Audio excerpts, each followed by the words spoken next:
The Samsung Galaxy S26 Ultra is now official. We've got the first look at the device as well as spec confirmations. There's a lot to unpack, so let's get straight into it.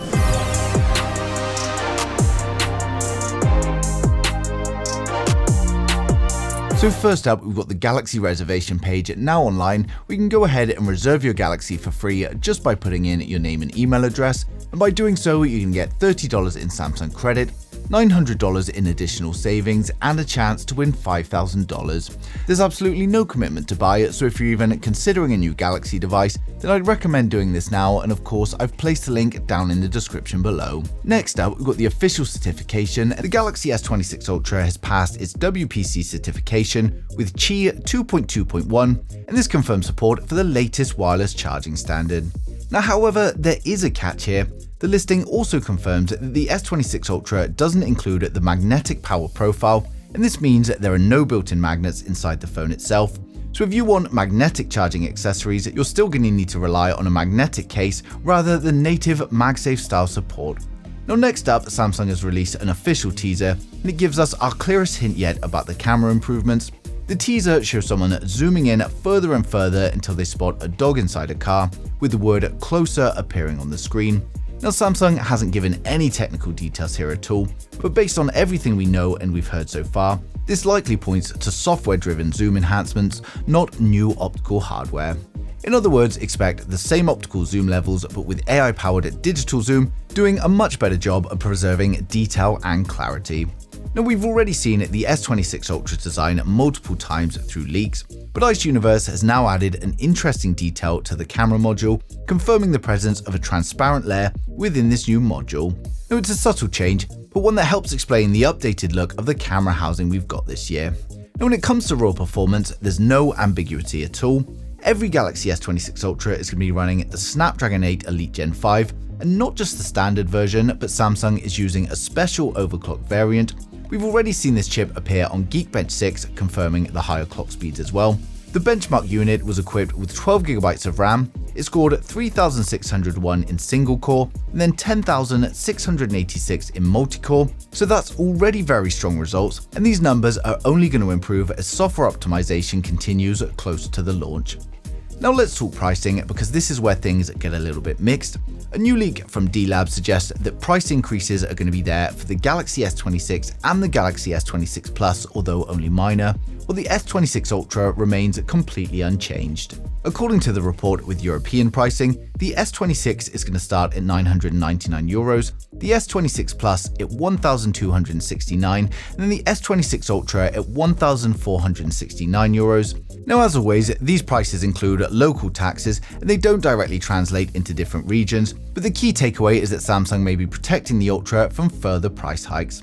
Now, we also briefly saw the Galaxy S26 and the S26 Ultra leak by Evan Blass. He shared multiple images, including a 360-degree video of the Ultra and some official Samsung marketing materials. Unsurprisingly, those posts were taken down quickly by Samsung, so of course I can't show those assets directly here either, but I've created a full 360 render based on what was shown, and I've also linked to the TT Technology articles showing them down in the description.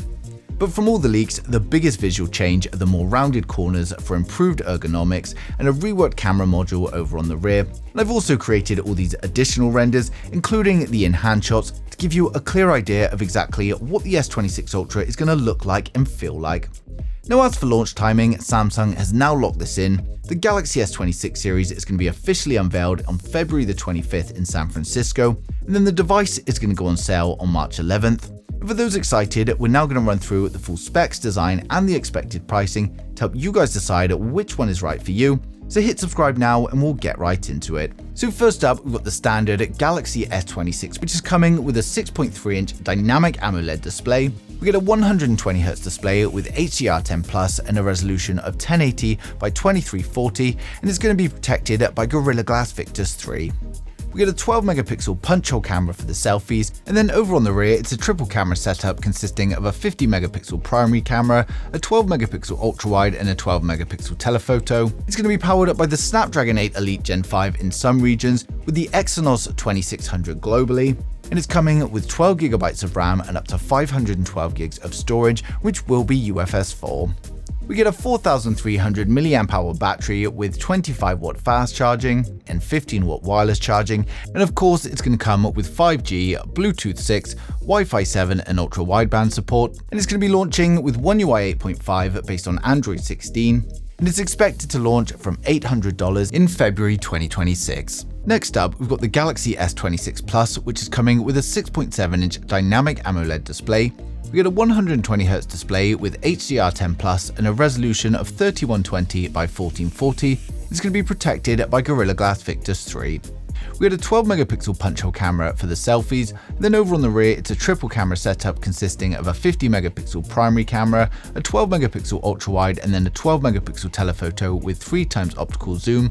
It's going to be powered up by the Snapdragon 8 Elite Gen 5 in some regions and then the Exynos 2600 globally, and it's coming with 12GB of RAM and up to 512GB storage.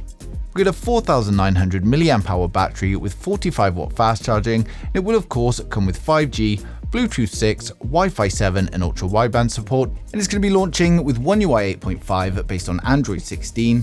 It's expected to launch from around $1,000 in February 2026. Next up, we've got the Galaxy S26 Edge, and this may be coming later in 2026 if it's not pulled from the lineup altogether. And it's coming with a 6.7-inch dynamic AMOLED display with a 120Hz display with HDR10 Plus, a resolution of 1440 by 3120, and is protected by Gorilla Glass Victus 3. We get a 12-megapixel punch-hole camera for the selfies, and over on the rear it's a dual camera setup consisting of a 200-megapixel wide-angle and a 50-megapixel ultra-wide. It's going to be powered up by the Snapdragon 8 Elite Gen 5, and it's coming with 12GB of RAM and a choice of 256 or 512 storage, which will be UFS 4, and it's coming with a 4,200 mAh battery with improvements to fast charging. And it will of course come with 5G, Bluetooth 6, Wi-Fi 7 and ultra-wideband support, and it's going to be launching with One UI 8.5 based on Android 16. And if it does get launched, it's coming later on in 2026 at a launch price of around $1,100. Now finally, we've got the most premium model, the Samsung Galaxy S26 Ultra. And the S26 Ultra is coming with a 6.9-inch dynamic AMOLED display with a 120Hz display with HDR10 Plus and a resolution of 1440 by 3120, and it's going to be protected by Gorilla Glass Armor 3.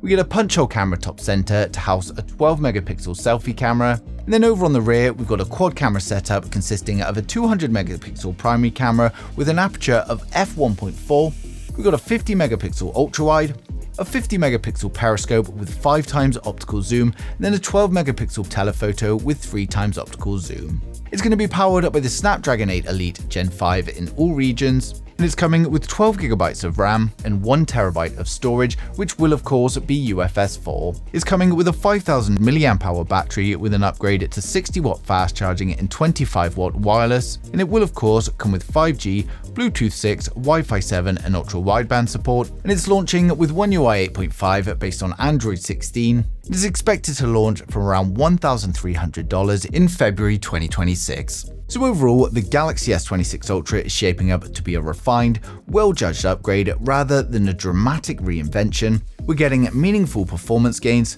subtle but welcome design changes, and software improvements that should genuinely enhance your day-to-day use.